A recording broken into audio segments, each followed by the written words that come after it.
Hello student, আজকে আমরা আলোচনা করতে যাচ্ছি মাধ্যমিক ভূগোলের মার্কস 5 এর কোয়েশ্চেন। তো এগুলো কোয়েশ্চেন টেস্ট পরীক্ষার জন্য খুবই গুরুত্বপূর্ণ এবং ফাইনালের জন্য আরও খুবই গুরুত্বপূর্ণ।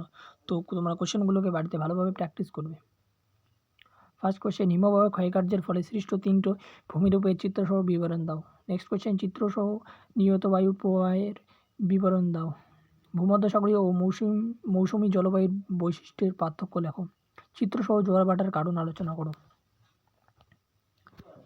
নেক্সট কোয়েশ্চেন, ভারতের পূর্ব ও পশ্চিম উপকূলীয় সমভূমির প্রাকৃতিক বৈশিষ্ট্যের পার্থক্য লেখো। নেক্সট কোয়েশ্চেন, ভারতের চা চাষের অনুকূল পরিবেশ বর্ণনা করো। কোয়েশ্চেন নাম্বার 3, ভারতের অর্থনৈতিক উন্নয়নে জলপথের পরিবহনের ভূমিকা উল্লেখ করো।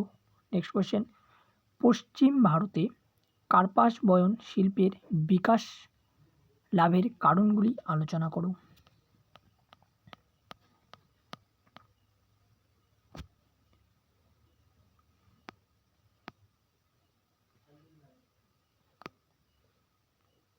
বায়ুর ক্ষয়কার্যের ফলে সৃষ্ট ভূমিরূপের যে কোনো 3টি চিত্রসহ ব্যাখ্যা করো।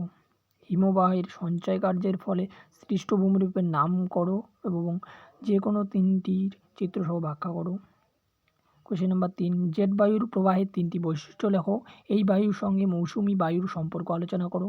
ভরা কাঁঠাল ও মরা কাঁঠাল চিত্রসহ করো। জোয়ারের ফলে সৃষ্ট একটি পরিবেশ গঠিত সমস্যা উল্লেখ করো। পূর্ব ও পশ্চিম উপকূলীয় সমভূমির তুলনা করো। গম চাষের অনুকূল ভৌগোলিক পরিবেশে লেখো। ভারতের বর্তমানে তথ্য প্রযুক্তি শিল্পের উন্নতির কারণগুলি উল্লেখ করো।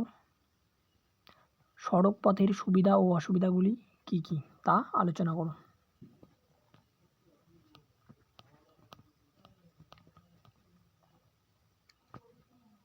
নেক্সট কোয়েশ্চেন, হিমবাহের ক্ষয়কার্যের ফলে গঠিত 3টি ভূমিরূপের চিত্রসহ বর্ণনা দাও।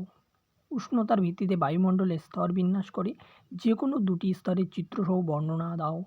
বায়ুর চাপ বলয়ের সাথে নিয়ত বায়ুর সম্পর্ক লেখো। চিত্রসহ জোয়ার ভাটা সৃষ্টির কারণগুলি লেখো। পূর্ব ও পশ্চিম উপকূলের পার্থক্য লেখো। ইক্ষু চাষের অনুকূল প্রাকৃতিক পরিবেশ আলোচনা করো। পূর্ব ও মধ্য ভারতের লৌহ ইস্পাত শিল্প কেন্দ্রীয় ভবনের কারণগুলি লেখো। নেক্সট কোয়েশ্চেন, ভারতের স্বাভাবিক উদ্ভিদের শ্রেণীবিভাগ করে যে কোনো 2 প্রকার অবস্থান ও বৈশিষ্ট্য বর্ণনা করো। তো ভিডিওটি ভালো লেগে থাকলে তোমার চ্যানেলটিকে সাবস্ক্রাইব করে দেবে এবং ভিডিওটিকে একটা লাইক করে দিবে এবং তোমার বন্ধুবান্ধবীদের মাঝে প্রচুর করে শেয়ার করে দেবে। তোমরা যদি এরকম আরও সাজেশন ভিডিও দেখতে চাও তাহলে আমার চ্যানেলে দেওয়া রয়েছে, তোমরা সেইগুলো ভিডিও চেক আউট করে নিতে পারো। তো আজকের ভিডিও এখানে শেষ করছি।